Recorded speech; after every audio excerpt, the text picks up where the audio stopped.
sourd qui n'entend rien du tout. Tu t'en fous de Dieu, tu te moques de sa Bible, mais un jour, tu couleras des larmes pour tout cela. Tu vas couler des larmes. Je suis là. Tu vas...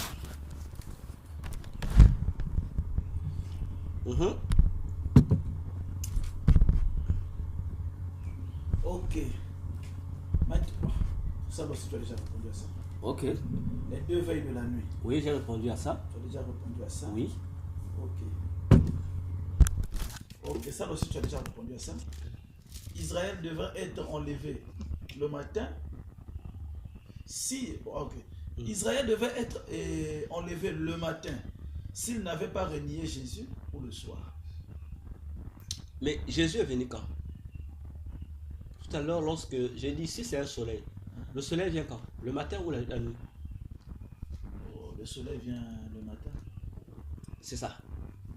C'est pourquoi vous allez voir, si vous lisez Jérémie, le livre de Jérémie, Ézéchiel, Dieu a pris un élément important. Il a dit à Israël, je vous ai parlé et je vous ai toujours parlé dès le matin. Dès le matin, je vous envoie mes prophètes. Oh. Mais pourquoi c'est moi, Dieu précise ça là-bas, dès le matin, dès le matin? Parce que la dispensation de l'église, c'est la dispensation du soir. Comme j'expliquais tout à l'heure, non? Jésus meurt le soir, la nuit tombe. Nous sommes le soir. Voilà pourquoi la Bible appelle l'heure de l'église l'heure du soir. Parce que Jésus s'est réveillé le matin. Il est venu à Israël le matin. Israël ne l'a pas reçu le matin. Et le soir, il est venu se réfugier chez nous. Et lorsqu'il va finir sa soirée chez nous, le matin, il va retourner dans son pays.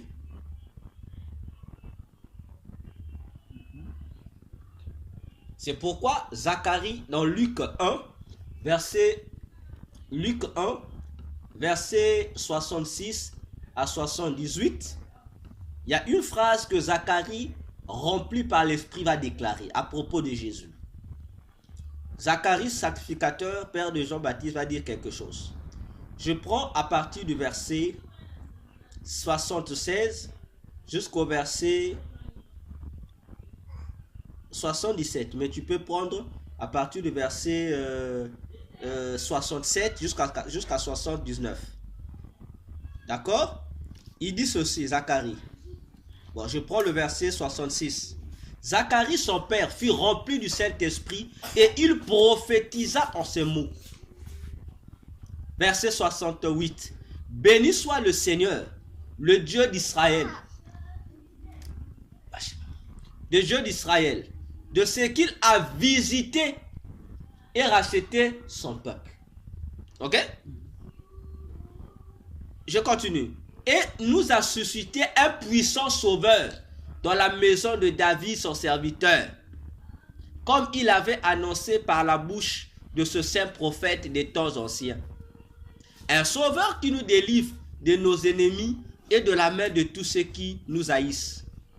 C'est ainsi qu'il manifeste sa miséricorde envers nos pères et se souvient de sa sainte alliance, selon le serment par lequel il avait juré à Abraham, notre père, de nous permettre, après que nous serions délivrés de la main de nos ennemis, de le servir sans crainte, en marchant devant lui dans la sainteté et dans la justice tous les jours de notre vie.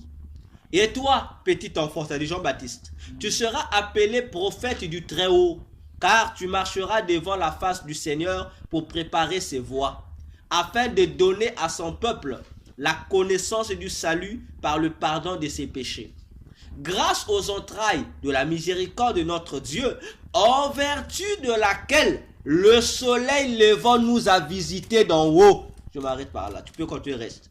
Pour éclairer ceux qui sont assis dans les ténèbres et dans l'ombre de la mort, pour diriger nos pas dans le chemin de la paix. Donc Zacharie prophétise que la naissance de Jésus, c'est le soleil qui s'élève. La dispensation d'Israël, c'est la dispensation du matin. Et nous, on reçoit Jésus le soir. Israël le rejette le soir, nous on le reçoit le soir. Voilà la différence des dispensations sur les temps prophétiques. Comme nous sommes le soir, c'est pourquoi on nous a dit dans Matthieu 5, verset 13 à 16, nous sommes la lumière du monde. C'est pourquoi on dit, Jésus est le soleil, l'église est la lune. C'est comme ça. Donc, c'est une configuration prophétique comme cela. Voilà. Donc, on peut poursuivre avec nos questions. Ok. Ok. C'est bon? Oui. Ça là aussi, ça a été déjà répondu. Ok. Ok. Maintenant, pourquoi aujourd'hui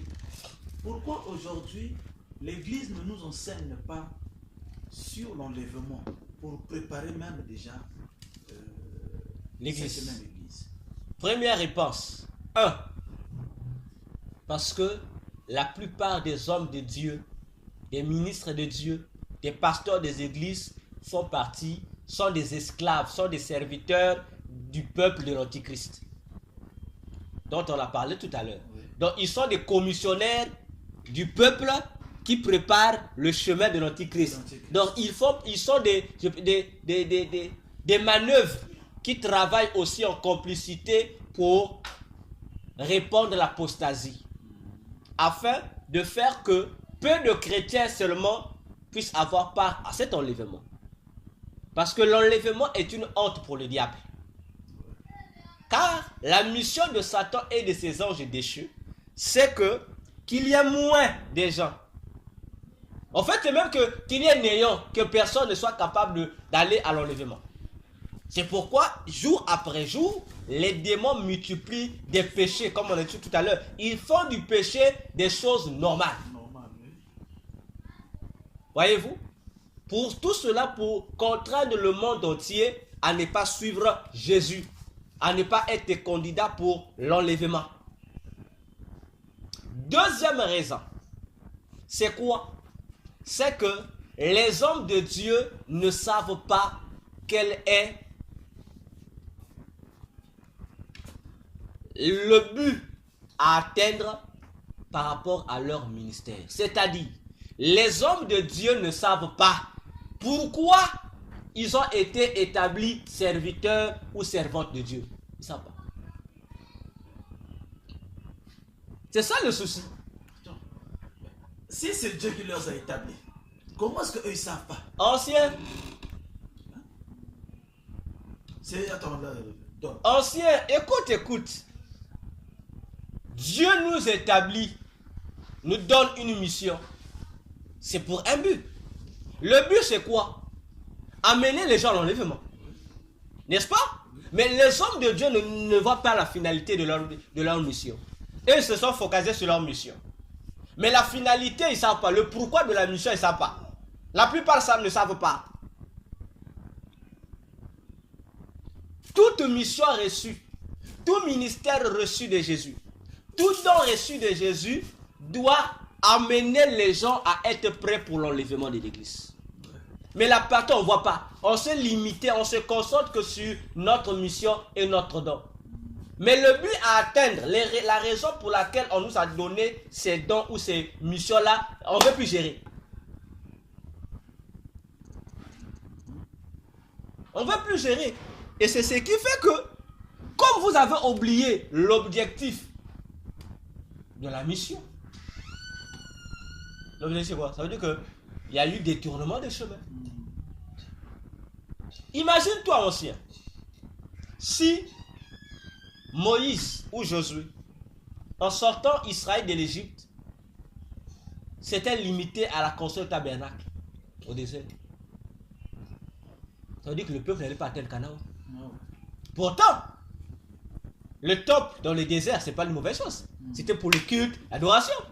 Mais ce n'était pas ça la finalité. La finalité, c'était que le peuple atteigne Canaan. Or, aujourd'hui, il y a des ministères qui ont limité le peuple à la manne, des ministères qui ont limité le peuple au poisson. Donc, en fait, chaque ministère a limité le peuple quelque part. Donc, on a empêché le peuple de comprendre. Non, le chemin, c'est pas, ça ne s'arrête pas ici. Donc, la plupart des hommes de Dieu, des serviteurs et des servantes de Dieu, ils ont déjà fait quoi? Ils se sont déjà créés leur propre finalité qui n'ont rien à voir avec Canaan. Donc ils ont déjà créé au peuple de Dieu. Notre finalité, ça s'arrête ici. On va manger la manne qui tombe ici, ça s'arrête ici.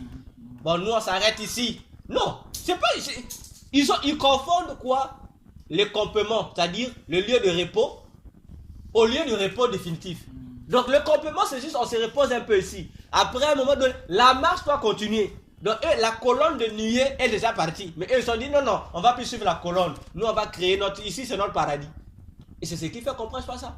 Parce que pour eux, le peuple a déjà atteint le paradis. Alors que non, ils ont oublié. C'est ça, l'ignorance. Troisième des choses, c'est quoi?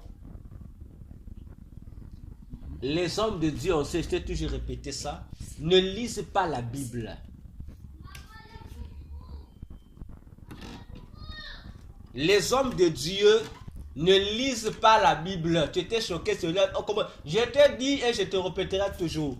Les hommes de Dieu, surtout les visionnaires, qu'on appelle les pasteurs, ne lisent pas la Bible. Ils lisent pas la Bible. Mais c'est tous les jours. C'est tous les jours. Anciens, ils lisent les versets de consolation, les versets d'exhortation, les versets d'encouragement, les versets de la bénédiction. Ils lisent les versets sélectionnés. Ils ne lisent pas la Bible. Donc ils ont des versets déjà sélectifs qu'ils lisent. Donc la Bible n'est pas leur problème. Et c'est les versets qui s'intéressent. Alors que lorsque tu es guide d'un peuple de Dieu, de surcroît de Jésus, le code de la route, c'est la Bible. Ça veut dire, on ne peut pas lire la Bible en sélectionnant les versets. Il faut lire la Bible de Genèse, Apocalypse. Vois-tu?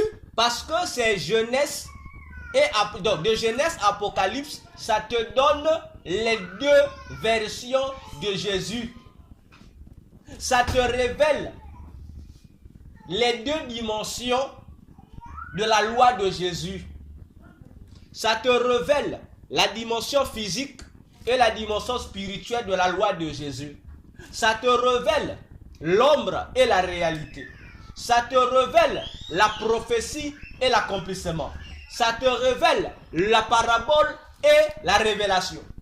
Mais si toi tu sélectionnes, ça veut dire que tu ne lis pas la Bible. Tu ne maîtrises pas le code de la route, mais tu es le guide d'un peuple. Mais tu vas enseigner l'enlèvement comment? Quatrième raison. L'enlèvement n'est pas enseigné dans les églises. Pourquoi?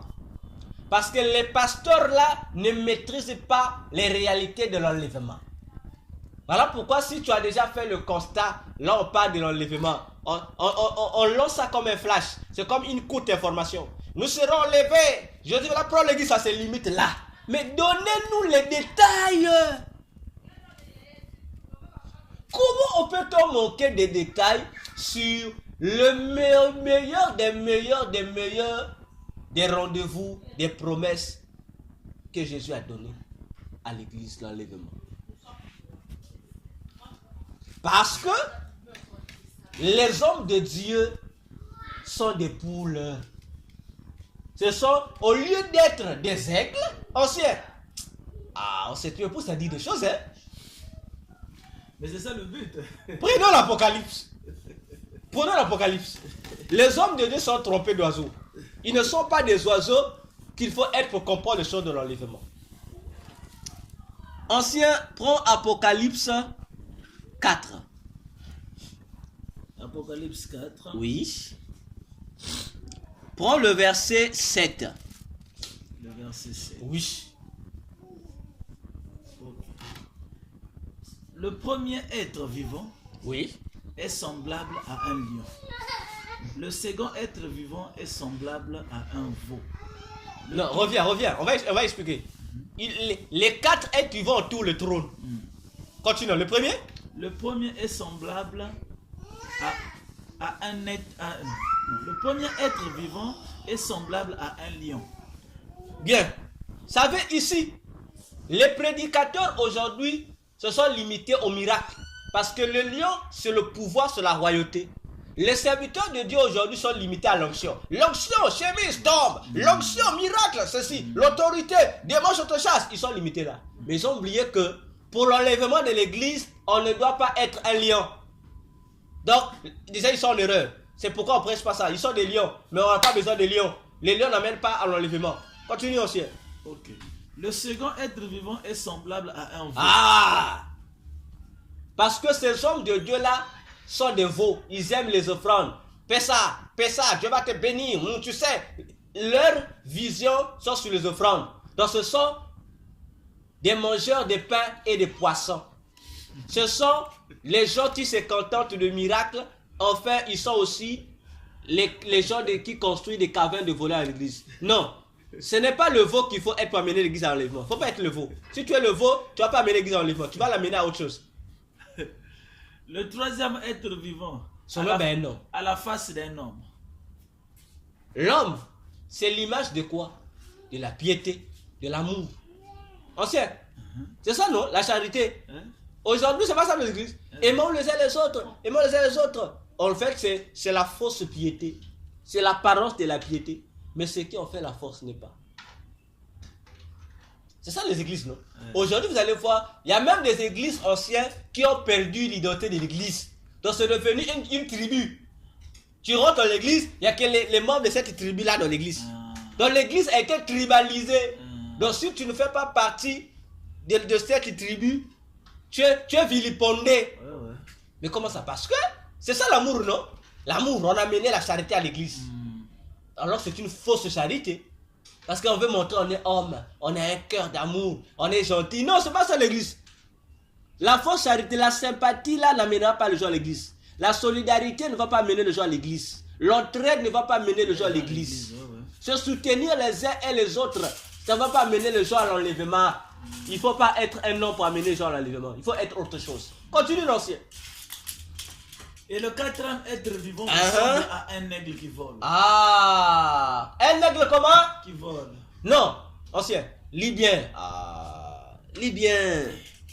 Ancien, lis la partie là, semblable Et à... le quatrième être vivant est semblable à un aigle qui vole. Maintenant, moi je te pose la question, ancien. Essaie un peu de représenter leur position.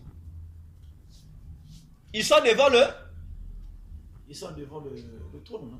Oui, devant le trône. Ils sont devant le trône, non? Le trône, oui. Ils sont comment? Ils sont assis. Ils ont des trônes. Et aussi 4 trônes devant le grand trône. Ils sont assis. Oui. Le lion est comment? Quelle posture?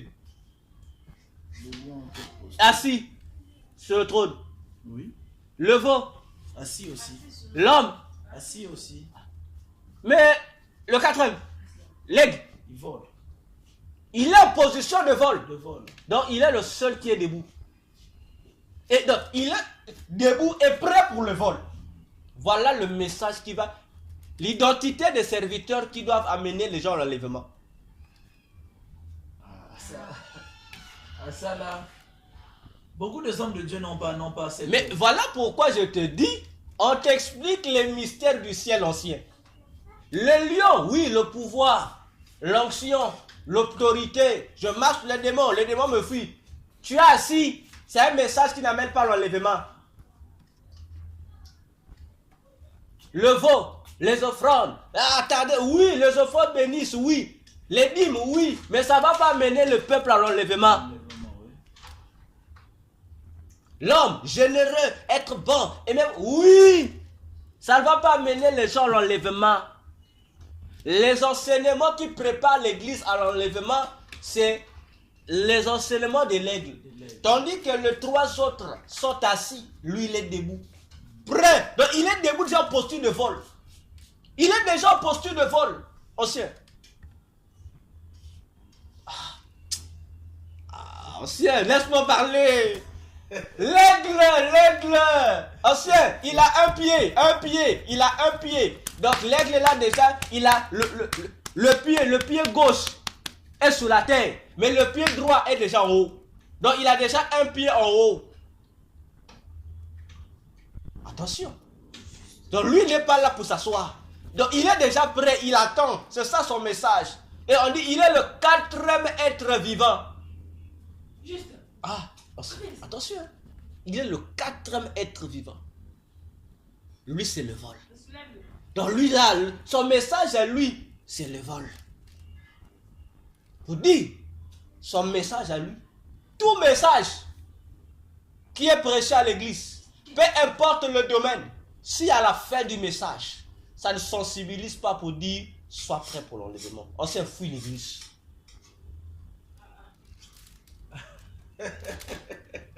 Même si je viens... Voilà pourquoi je dis, l'identité des serviteurs de Dieu qui doivent préparer l'église en enlèvement, ils doivent être des oiseaux, des aigles, pas des poules. La poule peut faire semblant de voler. La finalité, c'est quoi? Elle va revenir. Toujours identique aux 3 autres qui sont assis. Or, l'aigle, il est toujours là. Son espace, c'est les auteurs. Il est déjà prêt à s'envoler. Il faut être des aigles. Pour monter à l'enlèvement, il faut être des aigles. Si tu vas là, pourquoi ancien? L'Éternel Dieu pour délivrer Israël en Égypte. Il a fallu que l'Éternel devienne le grand aigle. Tu as déjà lu ça, non, ancien?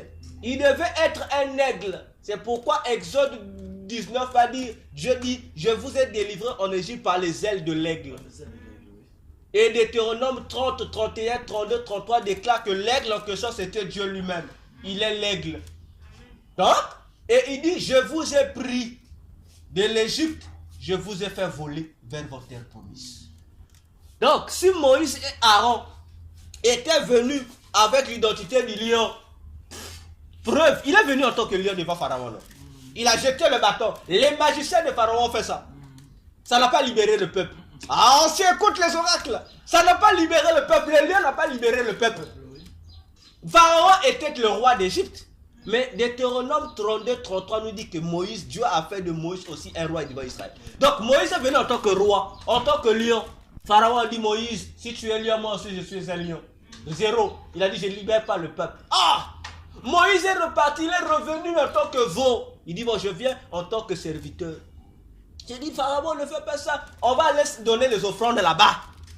Seulement, le Pharaon dit, oh, s'il faut des offrandes. Non, allez-y seulement dans un territoire là-bas en Égypte. Priez, faites vos offrandes à votre Dieu, mais vous ne sortirez pas d'Égypte. Le veau était capable de libérer le peuple. Pour que Pharaon cède, le veau était incapable. Ah! Je dis, bon, Moïse vient encore. Bon, comme il n'écoute pas, il vient avec le cœur d'amour. Au bon Pharaon, Dieu dit, il va frapper les familles dans ce pays-là. Il va frapper des maladies. Il va frapper. Oh, Pharaon dit, fais pour toi. 0. Dieu dit non. Pour délivrer le peuple, il faut que je sois un aigle. Lorsque Dieu a pris la résolution de venir délivrer le peuple, dans la forme du 4e étoile, l'aigle, Dieu a dit à Moïse, aujourd'hui, cette nuit, à minuit, ah, c'est souligné ça. Exode 12, il dit à minuit, je lance de la mort parce que je passerai, je frapperai l'Égypte. Et dans Exode 12, 12 dit, je frapperai toutes les divinités de l'Égypte. Ah, donc, lorsque le 4e être vivant, l'aigle se lève, ça veut dire que c'est pour briser Pharaon. Et toutes les divinités de l'Égypte sont tombées la nuit, à minuit. Et Israël est sorti d'Égypte à minuit. L'aigle est venu à minuit, il a pris et enlevé le peuple. L'aigle n'a pas discuté. L'aigle n'est plus venu pour dire au Pharaon, vraiment, j'ai à dire ici, il va seulement dire à Pharaon, là, cette nuit-là, les premiers d'Égypte vont mourir. Commençons par son propre nez. Moïse est parti. Il n'y a pas eu confrontation. L'aigle n'a pas le temps ancien de venir négocier. Il est toujours prêt à son bonheur. Lorsqu'il descend sur la terre, son objectif c'est prendre la proie et partir. Voilà le message qui doit préparer l'église en l'enlèvement. Si on te presse bénédiction ancienne, et à la fin de la mission on ne te dit pas ancien, la bénédiction n'amène pas ancienne. Crains l'Éternel. Ancien, tu restes. Tu restes. Donc toute prédication à la fin là, il faut qu'on nous amène au 4e être vivant. Le lion est assis, le veau est assis, l'homme est assis. C'est la stabilité. c'est comme on dit, tu as une vie aisée. On dit, tu as la victoire sur les démons. Tu es tranquille. La paix, comme on dit chez nous, pépélé. Tu es dans la paix. Mais attention, c'est pas la fin. Le chemin est encore long. Il faut qu'on quitte, on doit aller traverser là-bas. Il y a des turbulences célestes qui nous attendent. Toi, tu as vécu, tu es heureux, mais tu as oublié que Paul a dit dans Ephésiens 6, 12. Ce n'est pas contre le sang et la chair, contre les esprits où? Dans le lieu céleste. Donc, pour dire, tant que ceux qui sont dans le lieu céleste ne sont pas délogés, le combat continue. Tant que les dieux égyptiens étaient toujours dans les cieux de l'Égypte pour soutenir Pharaon, Israël était toujours captif. Malgré les prodiges, les miracles que Moïse a fait en Égypte, malgré les chicottes qu'il a tapées, malgré la victoire sur les magiciens de Pharaon, il y avait toujours, le peuple ne sortait pas. Il fallait libérer le ciel de l'Égypte. Il fallait disperser les divinités qui se sont imposées sur les cieux de l'Égypte pour que le passage du peuple passe. C'est pourquoi Dieu dit il faut la nuit. Il dit il faut la nuit. Moi je vais attendre la nuit, je vais descendre. Et je vais frapper. Dieu a dit la nuit. Alors que la nuit, c'est là que la puissance du monde des ténèbres augmente à 100%. Donc Dieu a dit Pharaon, la journée tu es faible. Moi je vais te tabasser Pharaon lorsque tu seras dans le summum de toute ta puissance satanique là. Et toi et tes divinités là. Donc Dieu a tabassé le démon et Pharaon pendant qu'ils étaient dans leur dernier niveau de force. Donc pendant qu'ils étaient tout puissants, Dieu les a tabassés. Dieu a dit non, si la journée vous serez faible, il faut que vous soyez en forme. Vous soyez au maximum. Moi aussi je venais, je vous tabasse. Donc ancien, il faut faire attention. L'aigle, si tu n'écoutes pas le message de l'aigle, ancien, il faut fuir l'église. Sache que on va t'empêcher d'aller en enlèvement. On va te dire ancien, oh nous sommes des rois, viens t'asseoir, assieds-toi ici, ne t'envole pas, reste ici. Non, nous devons nous envoler. Ah, parce que c'est lui qui va venir. C'est un lion. C'est un roi. Apocalypse 13 nous dit, l'Antichrist aura l'emblème du lion. Il va faire comme Pharaon. Tu viens au Pharaon au nom de Jésus. Il va te dire, ah, laisse ça, tabassez-le, persécutez-le. Il va régner Jésus. On dit aussi que non seulement qu'il a l'emblème du veau, et plutôt l'emblème du lion. On dit aussi qu'il avait aussi sur lui l'identité de qui? Les nations des Médo-Perses étaient sur lui. Oh, Médo-Perses aussi étaient identifiés par les boucs et les béliers. Et on dit aussi, il a aussi un faux prophète qui ressemble au veau et à l'agneau. Donc, il a l'identité de toutes ces personnes-là. L'homme, il viendra gentil, on dit Gabriel a dit qu'il va se prêter comme un mort. Donc, il va adopter l'identité des gens qui donnent le conforme genre. Le lion, le veau et l'homme, il vous donnera ça. Mais il n'aura pas l'identité de l'aigle. Parce que l'Antichrist doit rester sur la terre. Oh, pendant que lui et les démons et les Satan seront sur la terre, là, il faut que l'église, l'aigle vienne, enlève l'église. Le transporte vers un autre lieu. Et ça sera la même chose aussi pour le salut d'Israël. Là, oui, Dieu enverra aussi l'aigle viendra prendre Israël pour le ramener dans son pays pour qu'Israël soit délivré de la main de l'Antichrist. Donc voilà aussi pour répondre à ta question. Je dis encore, tout enseignement qu'on va te donner, si à la fin on ne dit pas, monsieur le premier ministre, le 4 êtres vivants, venez conclure la prédication, ancien, faut sortir. Si on l'invite, la conclusion de toute prédication, de tout enseignement, doit être faite par le 4e être vivant qui est l'aigle. Il va te dire à la fin, ça c'est bien, mais es-tu prêt pour l'enlèvement de l'église? Ancien, c'est sérieux. Le chrétien est prêt pour recevoir toutes les bénédictions. Oui. Parce qu'il est capable de faire tous les sacrifices possibles seulement pour qu'il soit béni. Le chrétien est prêt de se sacrifier pour avoir l'onction des miracles, pour guérir les gens, pour voir les choses déjà. Il est capable. Le chrétien est capable de montrer l'amour, de se sacrifier pour aider son frère à montrer l'amour. Il peut faire ça. Mais combien sont les chrétiens qui sont capables de s'affectionner aux choses d'en haut, comme disait Paul dans Colossiens 3, 1 à 3. Comme j'ai tout à l'heure, non? Combien sont des pasteurs qui lisent la Bible encore? Ils ne lisent pas. Vous prêchez, oh, c'est ça le verset prêche. C'est la routine, non? On vous dit les mêmes choses que vous connaissez. La routine. Parce qu'ils n'ont plus le temps de lire la Bible. Donc eux, ils sont déjà assis, ils sont des rois. Ce sont des veaux, ce sont des âmes. Ils sont assis. Mais ils ont oublié qu'on ne peut pas encore s'asseoir. Parce qu'il faut toujours être debout. Ouais, parce que le temps vous est Il faut toujours être debout. Il faut continuer le travail. Il faut toujours être là à l'œuvre. Faire le travail. C'est pourquoi, ancien, si tu vois dans une église un ange apparaître, il est assis, il faut chasser l'ange là. Les anges, lorsqu'ils viennent faire l'œuvre sur la terre, ils ne sont pas assis. Ils sont debout. Si tu leur demandes pourquoi, ils disent, ils sont venus en mission.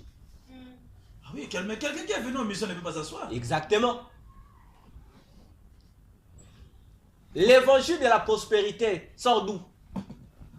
Le royaume maintenant, nous sommes les fils de Dieu, on doit régner maintenant sur la terre. Mais c'est pour si vous régnez maintenant sur la terre, ça veut dire que pour vous, l'histoire est finie, non? C'est fini. Alors que la Bible déclare que nous viendrons régner sur la terre lorsque les saletés qui font enlever la terre seront enlevées. Mais là, vous, on vous dit non, maintenant, c'est maintenant. Ah! On vous dit c'est maintenant. Il faut dominer, il faut faire influencer maintenant. Alors que même la Bible dit c'est pas pour maintenant. Donc, il faut être l'aigle, l'oiseau, le quatrième être vivant. C'est lui qui amène les gens à l'enlèvement. Jésus est né, roi des rois. Qui ne connaît pas ça? C'était passé. Le ministère du lion est passé. Jésus est mort sur la croix, le veau, c'est passé. Oh, Jésus était amour, il a mis tout le monde, c'est passé. Nous sommes à l'ère Jésus l'aigle. Il veut maintenant revenir prendre son peuple. C'est là où nous sommes. Voilà aussi, pour répondre à cette question. On peut continuer, moi je suis là.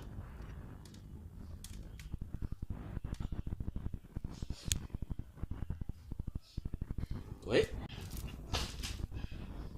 Vraiment, il y a d'autres questions que je n'ai même pas, en fait, je n'ai même pas posé, c'est parce que Je donne les réponses déjà. je donne déjà des réponses. Pas grave, ça m'avantage. Donc, maintenant, Oui. dans ce même livre, Oui. je crois que c'est dans la page 135, 136, Oui. l'Antichrist. Mhm. L'Antichrist, bon, d'après ce que j'ai écrit, c'est là, vu que parfois il y a longtemps aussi, Oui. en disant, parfois là, j'avais eu, mais j'avais pas écrit l'idée comme thème. Pas grave. Donc, l'Antichrist fut quelqu'un qui a déjà existé Mhm. et Oui. on veut amener à l'existence. C'est la question? Oui. Non. L'antichrist n'est pas quelqu'un. C'est un esprit. C'est un démon qui existe déjà. C'est un démon qui fait partie des démons qui existent déjà. Ok? Maintenant, ce qui reste, c'est que ce qui lui reste, il est un démon. Et en tant que démon, il agit et il continue d'agir. Mais en tant qu'humain aussi, il est déjà né. Il est déjà sur terre. Oh, il est déjà sur... L'Antichrist est né en... Je l'ai toujours dit. L'Antichrist est né en 1958. Le 6 janvier 1958, il est né sur la terre. Il est né comment? Satan s'est accouplé avec une femme juive qui vit dans un couvent au Vatican. C'est-à-dire, par ces rapports sexuels-là, comme les démons ne peuvent pas se reproduire, donc on fait semblant de coucher et le démon vient rentrer dans s'incarner. C'est une femme juive qui est sa maman. La maman de l'Antichrist est juive et c'est une catholique fervente qui habite au Vatican. Voyons-nous? Et l'Antichrist habite depuis 2015, il est là-bas en Israël. C'est lui qui finance la reconstruction d'Israël. Et l'Antichrist soutient, je pourrais dire, 80% des ONG, des organisations non gouvernementales, vous appelez ça quoi? Des centres hospitaliers, tout ça. C'est l'Antichrist qui soutient ça. C'est un multimilliardaire, l'Antichrist. Il n'est pas compté parmi même les milliardaires. On ne peut pas le compter. Si on le met là-bas, vous allez le découvrir. Mais il est. Mais ceux qui mettent les listes là, C'est la diversion des gens, non? Il y a des gens qui sont plus riches que ces gens-là, ne figurent pas dans la liste. Il y a un milliardaire là, il est parmi les multimilliardaires. Dans une émission, on l'a invité.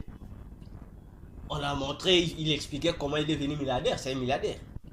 Mais la journaliste lui a posé la question. Il dit, tu es multimilliardaire, mais il y a quelqu'un qui est plus riche que toi, mais qui ne figure pas dans la liste. Pourquoi? Il dit qui? On lui dit le président de la République du Congo, Denis Sassou Nguesso.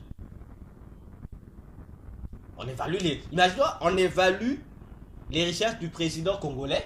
Il est plus riche que cet homme qui est multimilliardaire. Il était en 4e position, entre 4e ou 3e position. Ami, quand on dit les plus les bons. Le président, ça soit plus riche que lui. Mais ça, est-ce que tu as vu dans la liste des milliardaires? Mais ça, donc il y a des multimilliardaires qui sont là, mais la liste là, bon, comprenez, hein, ceux qui veulent un peu amuser la galerie. C'est comme ça qu'ils font ça. Donc l'antichrist est multimilliardaire.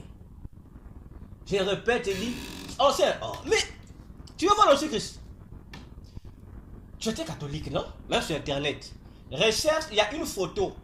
Il y a 2 photos de Jésus avec le cœur. Un cœur saignant. Il y a 2 photos. Il y a une photo d'un Jésus qui s'habille comme Marie avec une robe rouge. Non, robe bleue et je crois un truc rouge comme ça. Donc c'est bleu-rouge. Où il y a un cœur enflammé comme ça. Oui, qui a fait le symbole de Baphomet. Voilà, le symbole de Baphomet là, qu'il a fait. Maintenant, il y a une autre photo aussi, il a fait la même posture, mais il était maintenant en robe blanche. C'est pas cette fois-ci, la robe est blanche. Il y a un autre Jésus, mais le cœur ici, donc cœur, il y a au niveau du cœur ici, on monte un dessin d'un cœur avec les flammes et les épines comme ça. Tu as déjà vu l'image là? C'est lui l'antichrist, non? L'autre Jésus là, en bleu là, c'est le diable. Satan. Mais l'autre photo de Jésus en blanc là, c'est lui l'antichrist. Mais tapez ce mot sur internet, il y a l'image de Jésus, c'est pas, j'ai même oublié le nom, c'est même une prière pour ça. Jésus, il y a une image de Jésus avec le cœur sur la poitrine. On va te présenter, le catholicisme va te présenter 2 images. Il y a une image d'un Jésus avec les cheveux rouges, plutôt les vêtements rouge-blanc, non, rouge-bleu. Il y a aussi un Marie qui a comme ça. Le Jésus là qu'on présente qui a le rouge-bleu, c'est pas Jésus, c'est pas l'antichrist, c'est le diable. C'est le diable qui prend cette image là, c'est le diable. Cependant, l'autre Jésus qui a fait la même posture aussi, lui maintenant il a la robe blanche avec le même symbole du cœur. C'est lui l'antichrist. C'est ça l'image de l'antichrist. C'est lui l'antichrist. Si vous cherchez l'antichrist, vous connaissez cette image, c'est lui l'antichrist. Et c'est à partir de l'image de l'antichrist qu'on a conçu l'image de Jésus. Et on s'est servi d'un individu humain qui ressemblait à l'antichrist dans le monde des ténèbres. Et on a trouvé le fils d'un pape, le pape Paul VI. Voilà, Paul VI. Son fils, le dernier, César Borgia. C'est l'homme qui a vécu, César Borgia. Un PD à haut niveau. Un impuni qui couchait avec l'homme. Il est PD. Pervers sexuel lui-même, il couchait avec ses professeurs. Donc c'est un pervers, un criminel. Dans le Vatican lui avait donné un haut grade dans le Vatican. Il était un haut grade, on peut le comparer peut-être un commandant, un colonel, un criminel. Donc c'est son image à lui. Donc comme il ressemblait à l'antichrist, donc il avait les traits avec le démon antichrist. Donc on a dessiné son portrait. Donc l'image de Jésus qu'on donne là, de Jésus qui a le visage long là, c'est l'image du PD Borgia, qui est la représentation de l'antichrist. C'est pas Jésus. Ok, Doc. Oui. Dans ce même livre, quelque part, tu as parlé le taureau. Tu as parlé aussi de la femme. Oui. J'ai parlé de l'Apocalypse, non? Ouais. 17. Qui nous dit la femme qui est assise sur une bête. La bête là, c'est le taureau. C'est le taureau. La femme qui est assise sur la bête a 2 identités. Elle est à la fois esprit et à la fois physique. La femme là, en tant qu'esprit, c'est la reine du ciel. La femme du Satan, la reine du ciel. Ok, il faut qu'on comprenne bien. C'est la reine du ciel, la femme là. La reine du ciel, c'est une démon. C'est elle on l'appelle parfois la reine mère. Ou la reine des reines, c'est elle. C'est elle que les catholiques appellent Marie. Comme j'ai toujours dit, l'église catholique, ce n'est pas l'église de Satan. c'est l'église du démon reine du ciel.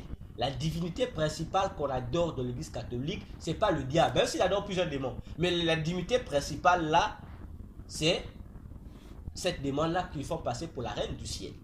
Dans le monde pandémonium, dans là où vit le diable, dans le monde pandémonium, elle a tout un département, on va appeler ça bureau, hein. Dans notre langage, on a des bureaux, mais là-bas, ils appellent ça un département. C'est elle qui gère toutes les églises au monde. C'est pourquoi Apocalypse l'appelle encore Babylone la grande, c'est elle, c'est un démon. La mère des prostituées. Les prostituées sont les fausses églises. Il n'y a pas une église, une secte qui peut naître si elle donne. C'est elle qui libère les emblèmes des églises et des sectes du diable. Dans les logos là, c'est elle qui donne ça. Donc on prend ça, c'est elle là-bas. Dans la santeria, c'est elle qui donne ça. Donc on appelle ça le domaine marial. Voilà, on s'appelle ça le domaine, c'est elle. Donc tu vas là-bas, tu vas la voir. La reine du ciel, là, tu vas la voir. C'est une reine. Et dans le catholicisme, il y a même une médaille qu'on appelle la médaille de Marie. On dessine Marie avec 12 étoiles. Attention, les étoiles là, on va dire non, c'est la femme de l'Apocalypse. C'est un mensonge, c'est une copie-collée. Les 12 étoiles là, ce sont les 12 gardes-corps principaux de cette démon qui entoure son trône. Ce sont des démons qui entourent son trône. Donc lorsque vous portez ça envers nos enfants, en fait, vous ne vous rendez pas compte que c'est tout un démon qui vous portez. Non, physiquement. C'est blanc comme ça. Oui, il y en a, c'est bien là. C'est bien. Je crois que c'est comme. Il y a des petits aussi. Il y a des petits aussi. Souvent ceux qui font le baptême, après on leur donne le chaînette là comme ça. Ils achètent ça, je Oui, crois bien. voilà. Donc sur le plan physique, cet âme est représentée par son église sur la terre, qui est l'église catholique. Donc cette femme-là, Babylone, la grande, c'est à la fois la reine du ciel, c'est à la fois le catholicisme. C'est elle qui gère ça. C'est cette femme-là. Ok? Maintenant, la bête sur laquelle la femme est assise, c'est pourquoi on vous dira que si vous voyez dans l'image de l'Europe antique, l'Europe, Europa, c'est toujours elle, la même divinité. Le nom Europe, c'est l'autre nom de la reine du ciel, Europa. C'est son nom à elle, la divinité. Quand on donne le roi, c'était l'Europe. C'est elle, c'est une démon. La bête sur laquelle la femme est assise, la bête sur laquelle la femme est assise, c'est aussi un démon. C'est un démon. Ce démon-là, c'est un démon que vous connaissez aussi. C'est le bébé là, que la reine Marie soulève qui donne le tété là. C'est elle. Le taureau là, c'est elle. La bête, c'est le démon là, qu'on appelle Zeus chez les Grecs et Jupiter chez les Romains. C'est le démon qui gouverne la journée du jeudi. Jeudi veut dire Jupiter. C'est le démon de la politique. Zeus, c'est lui encore qu'on adore comme le dieu soleil. Et c'est lui l'antichrist aussi. C'est toujours l'antichrist qui change de fonction. C'est lui.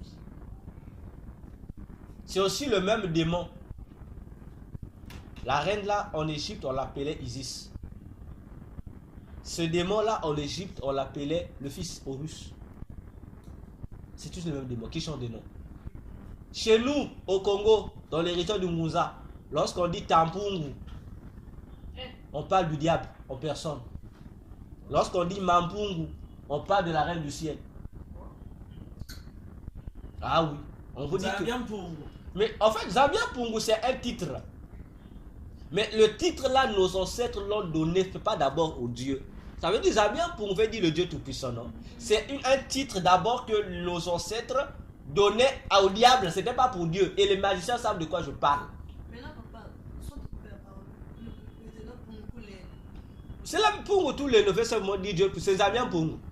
Maintenant on dit Pungu pour tous les noms. Donc c'est une autre manière de dire ça qui Congo. Dans le Congo ancien. Pungu, qui veut dire puissant, tout les noms veut dire tout puissant.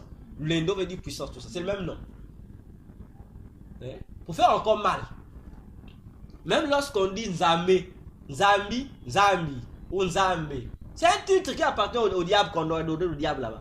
Ce n'est que par, comme c'est un titre, on sait que c'est pas le plus puissant, mais aujourd'hui on peut appeler le vrai Dieu aussi Nzambi ou Pungu, parce qu'on sait que le véritable tout puissant. Mais au départ, c'est un titre qu'on utilisait chez nous, les Africains ou le Congo, pour adorer le diable. Alors pourquoi tu vois que dans la religion des Mouza, on parle de Mama. Et parfois, ils adorent la reine du ciel sous la forme de Kimpavita. On fait son l'homme avec Kimpa Vita. Vous pensez que c'est Kimpa Vita, mais c'est pas Kimpa Vita qu'on adore. Parce que l'individu ou la prophétesse Congo qu'on adore Kimpa Vita, jusqu'à aujourd'hui, elle est enchaînée dans le monde de ce séjour de mort. Elle est enchaînée là-bas. Elle est en prison là-bas, elle est enchaînée.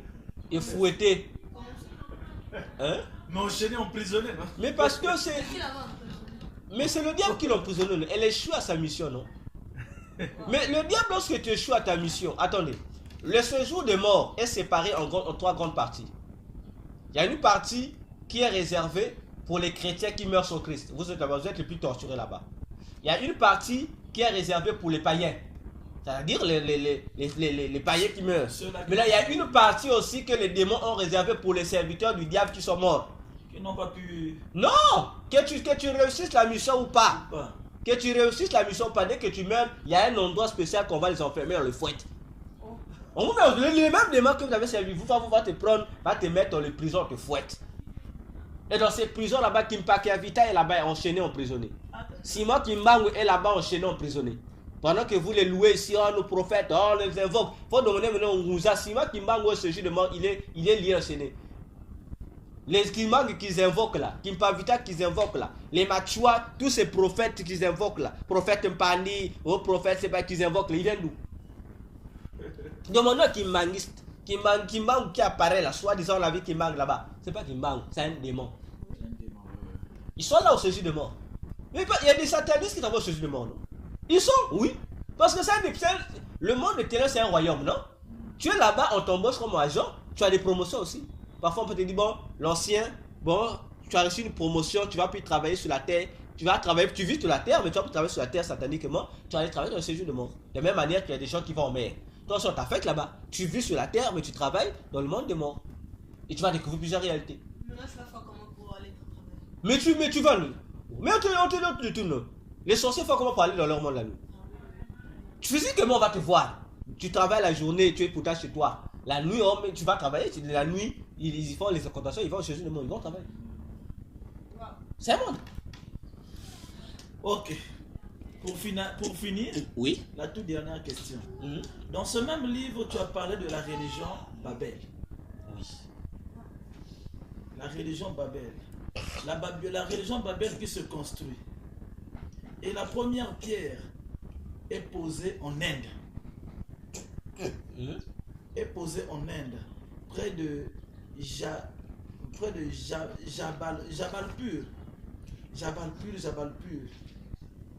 Hein? La tour. Non, vas-y. Et puis la tour devait faire 666 mètres. Oui, en fait, c'est quoi? J'explique là-bas quoi? Là-bas, j'explique que, en fait, ça a été fait en Babel, non, Babylone, la Babylonie antique, la Mésopotamie. L'endroit là a un nom. Aujourd'hui, ça a un nom.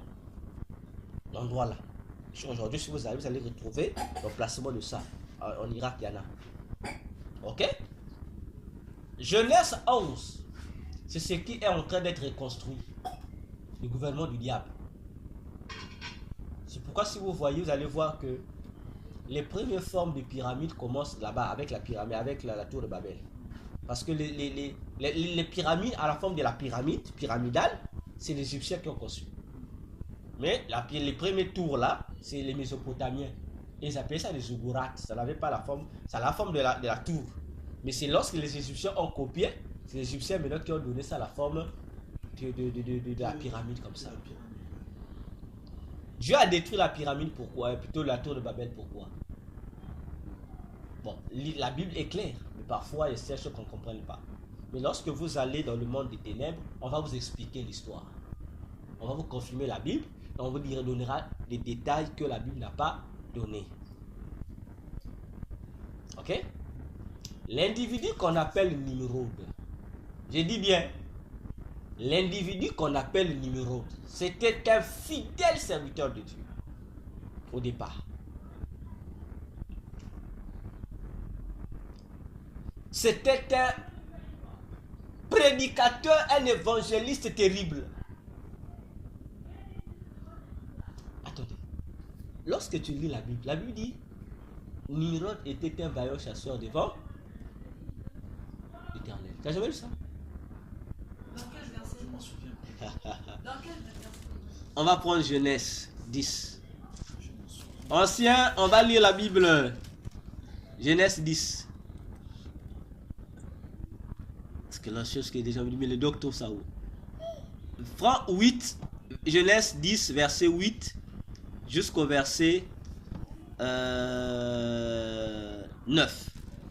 Puis je vais ouvrir un mystère ici. Couche engendra aussi Nimrod. Oui, C'est lui qui commença à être puissant sur la terre. ok.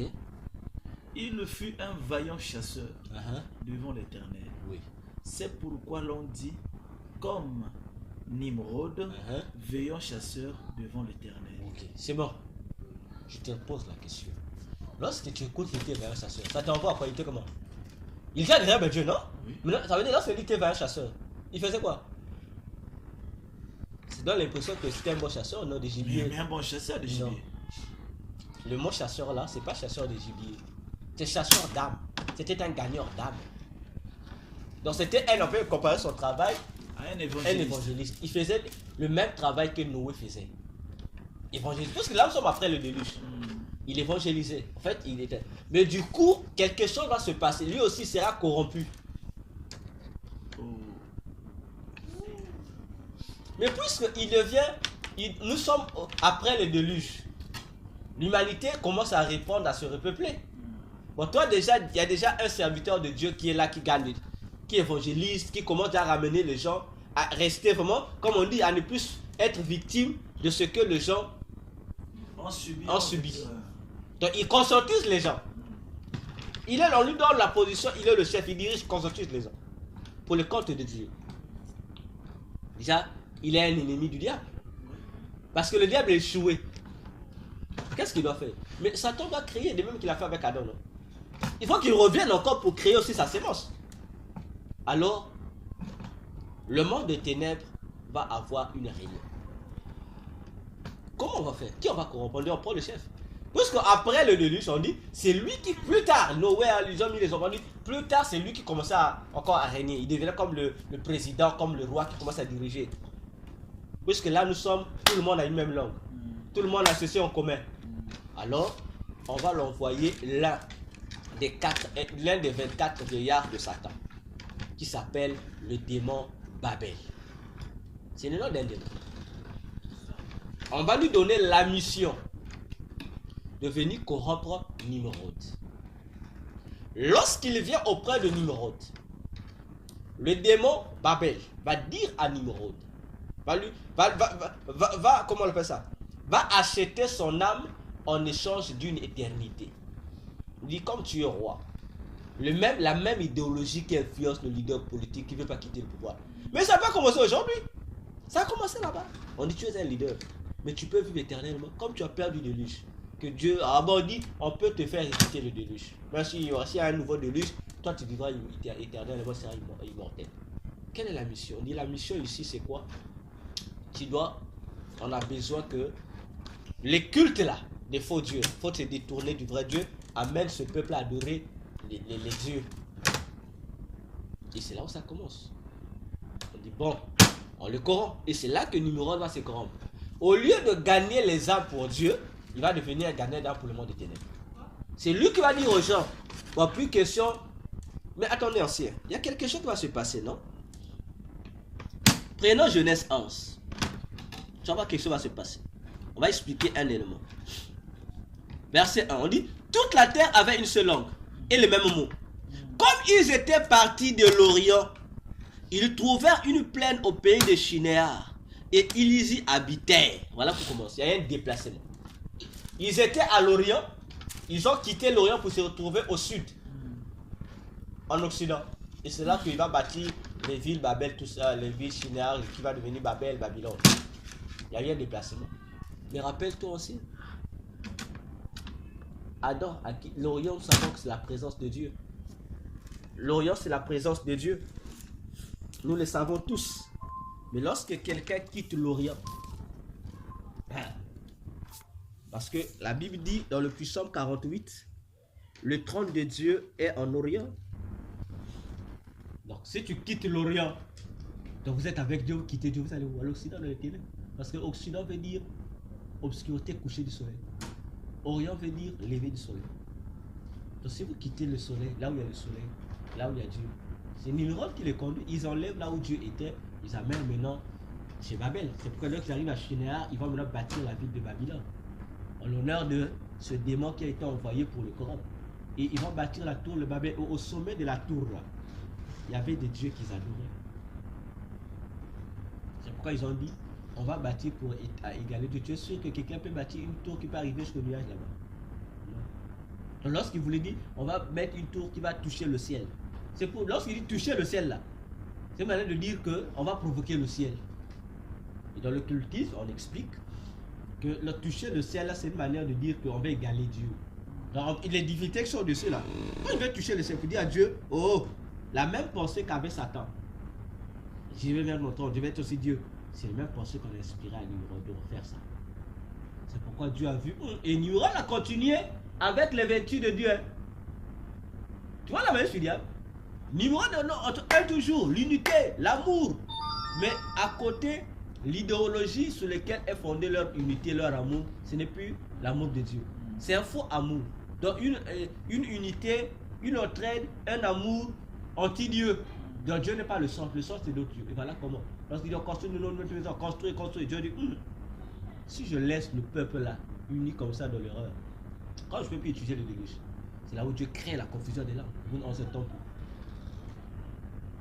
Et c'est à partir de là que les cultes des mêmes dieux de Babylone vont se répandre partout au monde. Parce que ceux qui ne se comprennent plus, nous on va créer notre ethnie à nous. On va devenir une race. Les mêmes dieux qu'on adorait, puisqu'on n'a plus le même langage, mais on sait qu'il y avait Dieu temps. Et c'est ce qui se voit que dans toutes les nations au monde, en dehors d'Israël, tout le monde était polythéiste. Parce que c'est Nimrod qui a inauguré le polythéisme en question. Nimrod, avec Babel. Mais comme on l'a promis une soi-disant immortalité, Nimrod va mourir.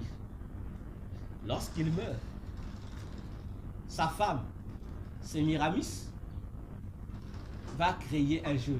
Puisque lorsque Nimrod meurt, puisque c'est elle qui gérait la construction. Nimrod était comme le roi. C'est elle qui a supervisé la construction de la tour de Babel.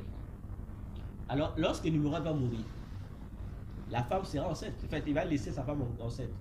Et la femme aussi va utiliser l'astuce, va dire non, l'enfant que j'ai dans mon ventre là, c'est Nimrod qui est revenu. La fameuse doctrine de la réincarnation. Donc, il va dire l'enfant que je vais mettre au monde, c'est à la fois mon mari et à la fois mon enfant. Voilà où ça commence. Et Nimrod, lorsqu'il meurt, le monde des ténèbres le récupère. Et jusqu'à aujourd'hui, c'est un démon. Donc, il est devenu un démon. En fait, c'est un esprit, ça veut dire diable, il est devenu un démon. Et Nimrod, c'est le démon que vous appelez Moloch. Et le démon qu'on appelle Moloch, en fait, c'est un humain. C'est Nimrod, c'est notre Nimrod. C'est lui le duc qui est devenu le démon qu'on appelle Moloch. Vous adorez Moloch. Mais Nimrod, dans le monde des ténèbres, il est le portier de Satan. Donc le garde du corps qui gère la porte. C'est comme on dit, vous appelez ça comme on dit le garde du corps de Satan, quoi. Qui gère le protocole de Satan. C'est Nimrod. Et si vous voyez, il y a des images où vous voyez des squelettes. Un squelette rouge avec une touche rouge comme ça. Il a un bâton et un livre dans la main. C'est Nimrod, c'est lui Moloch. Dans sa forme de démon, c'est lui. Voyez-vous, c'est lui. Et à ne pas confondre ce squelette-là. Il y a un autre, il y a même c'est même une griffe d'un habit. Souvent dans le polo, je ne sais pas comment, il y a un nom là qui me cherche souvent. Tu vas voir, on dessine, il y a un squelette qui est sur le cheval, qui tient un fouet comme ça sur le cheval. Et on montre un squelette comme ça, monté sur un cheval. Il y a même, c'est un griffe, c'est même une griffe de vêtements. Polo. Voilà, il y a un truc là. Polo. On a écrit parfois, on a écrit polo, une personne assise sur un cheval et c'est l'image là. C'est un démon. L'image là, c'est un démon.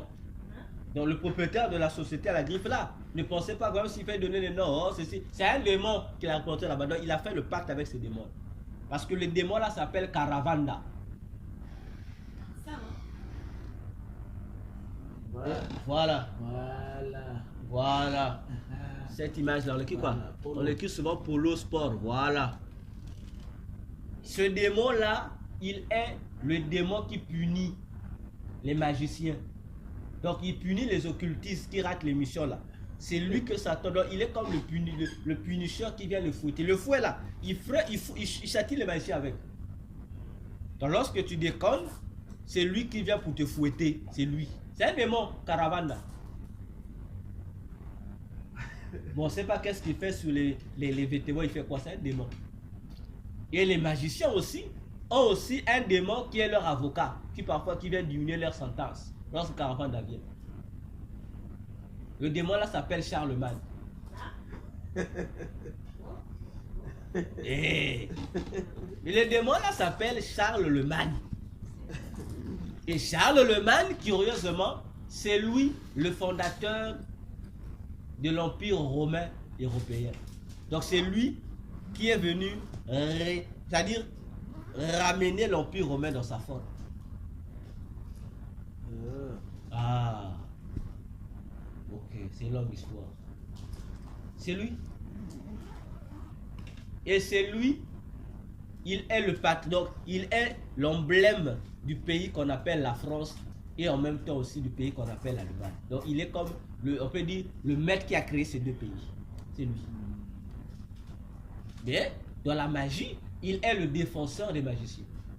Donc lorsque son sentiment est trop grand, il faut l'invoquer lui. Il vient, dit qu'il vient, il vient diminuer ta peine quoi. Bon, châtier, mais c'est un démon. Donc c'est comme ça que l'histoire du monde est. Et le plan là, donc la vision de Babylone, c'est ce qui compte aujourd'hui. Maintenant, comme ça arrive chez les Égyptiens, on parle de la pyramide. C'est quoi, tu vois? Si tu vois les choses occultes des politiciens, si c'est pas la pyramide de l'Égypte, c'est la tour de Babel. Mais l'Union européenne est représentée par quoi? La même tour de Babel cassée, non? Le Parlement, c'est leur symbole. Mais pourquoi il met ça? Le nouvel ordre mondial a pour symbole la tour de Babel inachevée. Pourquoi? Donc eux ils remontent ça. Voilà pourquoi tu vois dans le domaine de la pyramide, on dit qu'ils remettent ça, mais le là c'est mis pour gay. Bon, on dit l'œil qui voit tout, bon, on dit c'est le diable. Non, c'est pas l'œil du diable. L'œil là qui est sur la pyramide, c'est pas l'œil du diable, c'est l'œil du premier ministre du gouvernement de Satan qui est Belzéboul. Des fois, il y a un autre démon aussi qui imite l'œil là. Qui se là, c'est le démon Léviathan. Il utilise cet œil là.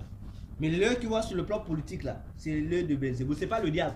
Parce qu'on va dire, vous allez voir les documentaires qui se présentent, on va au marché là, non, l'œil du diable. Oui bon, on l'appelle ça l'œil du diable, mais c'est l'œil de, le lieu qui voit tout là, c'est pas le diable. C'est Belzéboul, le premier ministre du gouvernement de Satan. C'est son œil, parce qu'il a la mission de surveiller. Voyez-vous. Donc, c'est cela qui se passe. Donc, c'est l'emblème qu'ils utilisent pour dire. En fait, ils nous ramènent à l'époque du numéro de nom. Mais pour le numéro de Genèse 11, il a utilisé la politique quoi? Une seule langue, un seul nom. Unique. Mais c'est le même politique qu'on utilise aujourd'hui pour l'antichrist. Tu passes ici, tout devient 1. On cherche à unifier. On nous ramène à l'esprit là-bas, à cette rébellion là-bas. Parce qu'eux, ils veulent dire à Dieu, tu nous as détruit. On remonte, on renaît. Donc c'est ça le conflit. C'est ça le conflit. Donc voilà ce qui se passe en ce qui concerne ce livre-là. Comme je t'avais dit, il y a des choses terribles dedans. Vraiment. Terribles dedans. Bon, c'est encore le livre 1, non? Ça, c'est le livre 1. Bon, mais... En fait, on doit encore vérifier là parce que je ne sais pas si j'ai pu retrouver tous les livres. Parce que j'avais formaté le téléphone. Ah, si tu as formaté, tu n'as pas trouvé tous les livres. Non. C'est pour vérifier si j'ai encore tous les livres ici là. Mais tu peux vérifier.